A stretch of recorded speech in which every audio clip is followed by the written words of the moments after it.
everybody, welcome back to our channel. I'm Jess and this is Amy, and today I'm going to talk to you about some of my favorite horror novels. I think we talked about in our last video that we were going to try and jam the video games and horror novels into one video, but it was going to be too long. So this is going to be a lot of me talking about some books and Amy interjecting with her opinions and her questions. So let's just get started. One of my favorite books, and what is probably the first horror novel I read that really brought me into horror novels, is Stephen King's Night Shift. So this is actually a collection of 20 short stories, and they're some of Stephen King's best known short stories. So this includes like Children of the Corn, Graveyard Shift, so like a lot of different ones that you've seen movies or seen in anthology movies before. This one has everything. Like, I absolutely love this book. It's got rat kings, and you know what a rat king is? No. It's where they all get their tails all intertwined and it's like one big giant ball of rats. Yeah. It's got rat kings. Children of the Corn is one of the best stories in here. Graveyard Shift is fantastic. Night Surf is just a weird little book about a disease that gets a bunch of kids. It's got pretty much everything you could ask for, and it has some of the ones that you wouldn't expect. Like, it has trucks in it, which is where that movie about all the killer trucks came from. So a lot of Stephen King's movies and short films are in this book. So I highly recommend, especially if you're new to horror. This one's really good because it's short stories, so you don't feel bogged down, you don't feel like you have to read forever and ever. Some of them are really short, some of them are only like 2-3 pages long, but they get a full story across. So highly recommend this one. Yeah, Stephen King's Night Shift. From there, I'm going to move on to Grady Hendrix's My Best Friend's Exorcism. This one is a romp. It's, if you love the 80s and you love kind of an 80s horror, this is what you're going to get out of this book. It's about these girls who go to a cabin, as they often do, and one of the girls goes missing overnight, and when they find her, she's not quite the same, and so the rest of the book is just her devolving into a possessed person and her best friend trying to figure out how to save her from the demon that's taken over her body. But it's got so many different little aspects to it. It's about high school, so if you like a high school kind of theme, it takes place in the 80s, and it's got this really awesome cover that looks like an 80s VHS. That's what it looked like. I was like, it looks so familiar, and I couldn't place it. That's yeah. What So it's supposed to look like if you went to Blockbuster back in the 80s and went to pick out a movie. That's what it looks like. Absolutely, it does. Yeah. So this one is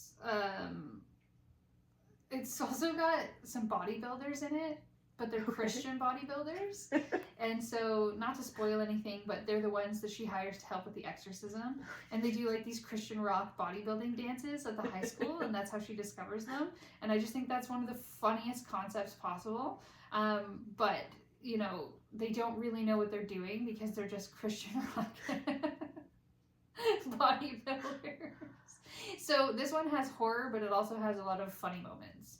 So highly recommend that one for everybody. She just lent my mom that one, and my mom loved it. So I think she read it in one sitting. She did. She, I think, started it at like 7 p.m. and then finished it at like 4 a.m. And I was like, girl, what are you doing?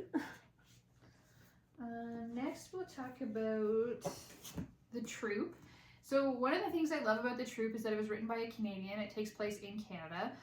Nick Cutter is actually not the name of the author. It's a, what do they call that?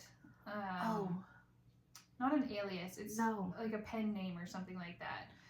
And I believe the guy's real name is Craig Davidson, who writes this. But it's really exciting to have a Canadian story, a Canadian author, and it's about Boy Scouts. So a bunch of Boy Scouts go on a weekend away with their troop master, and while they're away, they're on a deserted island, I think off the coast of Nova Scotia, and a boat appears in the middle of the night, and off comes this random guy who's like really, really thin and seems not quite right, and he's ravenously hungry, but he doesn't seem like he's a threat to anybody, so the troop master lets him come stay at the cabin with them. Once the kids go to bed, the guy ends up vomiting this like weird sludge all over the troop master. Oh. The troop master ends up like overtaking the guy and tying him up, but the next morning the troop master's not feeling very well, and so he sends the boys out on a hike while he tries to figure out what's going on. And while the boys are out hiking, they start discovering that there's all sorts of military activity on the island and a bunch of helicopters and things like that. And I won't get into any more detail because I don't want to ruin it or go into spoilers. But horror ensues from there, and it's a lot of gore. This is a gorier, more gruesome kind of book, but I really, really enjoyed it. It's a really easy read. I read this one in, I think, 2 or 3 days. So if you're looking for something that's not too long, but still has a lot of, a lot of the horror elements you're looking for, this is a good one. Highly recommend this one. Being alone with a bunch of men in the woods sounds like a nightmare. Yeah. Just that concept. You don't even need to throw in anything else. My little brother actually bought this for me for Christmas, and it took me like 2 years to actually finally read it. But I really, really enjoyed it. I highly recommend it. And it's a little bit different than everything else out there. So I recommend that one. This one's an older one from an author named Peter Straub. It's called A Dark Matter. And this one's really interesting. It's about a bunch of teenagers in the 60s, and this really charismatic guy shows up in town and talks them all into doing a ritual in a field at night. But the ritual doesn't go as planned. But the story itself, this book is not about that ritual itself. What it's about is one of the high school students who decided not to go to the ritual, who's now in the future trying to figure out what happened that day, because some of them have become criminals, some of them are in a mental ward, and one of them is his wife, who's just never been the same since. She seems to have a secret that she's been hiding for all those years. So it's about him trying to figure out what the hell happened in that meadow all those years ago, and trying to determine whether or not the charismatic guy is still alive, and if he is, what he's up to, and if he has magic powers. Yeah. So this is a good one. I really liked it. It's a little bit long. It's a little bit rambling in sections. There are parts that definitely I felt like could have not been there. But for the most part, it's a really good read because it's the mystery element. Like, you want to know what happened, because the setup at the beginning is really, really good, and it just makes you really want to know what took place. And as you're following all these characters, because it goes from one character to the next, it's not just a linear story about this one man. It does show from the perspective of other characters. And so you're trying to figure out kind of like what happened to them, because some of them don't seem to remember it fully, but some of them do. So you're piecing together what took place. You're piecing together what took place. And then once you find out what took place, it's absolutely bonkers. Aliens? No. Damn. Not aliens. Honestly, whenever somebody is like just slightly off, I'm like, it's aliens. Yeah. That's not why. No. This one it's wild what actually took place in that meadow. And after the ritual, there's like there's a missing person, and there's everybody else who's either gone insane or hasn't remembered what's happened, and then there's just like a mangled corpse. Oh, lovely. Yeah. So it's a really good read. A lot of mystery elements to it. Highly recommend. And then there's my favorite book of all time, Stephen King's It. This is my favorite novel. I've read this 4 times now. Look how thick that is. That's insane. I've read this 4 times. And I bet the font is tiny too. Big font. That's tiny font. I don't know if you guys can see that, but it's very tiny font. I can't see that, and I'm right here. This is a really old, beat up copy, because I love my Stephen Kings to be old and beat up. Like, there's something about a horror novel that's old, beat up, and smells a little bit musty that brings you kind of like further into the actual horror element of it. I feel the same way about I am a nerd when it comes to books, but like for Shakespeare, give me an old dusty Shakespeare. Something about it, like something about it being old and dusty, and like this one's pretty beat up. I'm looking for an original copy. This isn't an original copy. They're really, really expensive. But I would love to have, this is a second edition, which is pretty good, but I'd love to have a first edition, but they're really, really expensive. But one day I'll get my hands on one. This book is amazing. I think probably most of you have seen the movies or seen the 80s TV series, not series, what did they call that? The short series or whatever? Anthology? No, it's Mini-series? a mini-series. Thank you. I was like, what? The 1980s mini-series, or you've seen the new movies. There's also a new TV show. And the new TV show, yeah. So all of those are really good. I enjoyed all of those, to be honest with you, but none of them compare to the book.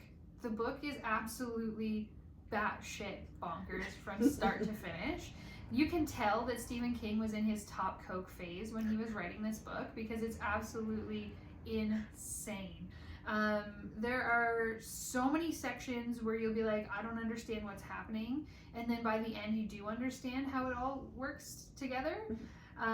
But for those of you, I mean very few of you who've never heard of this, this takes place in the 1950s, and it's about a group of kids called the Losers Gang because they are not popular kids in school, and they all one summer come together to fight a monster essentially, and that monster is capable of becoming their greatest fears, and that monster lives off and eats those fears and likes to marinate children in the fears and then take them down to his little catacombs and eat them.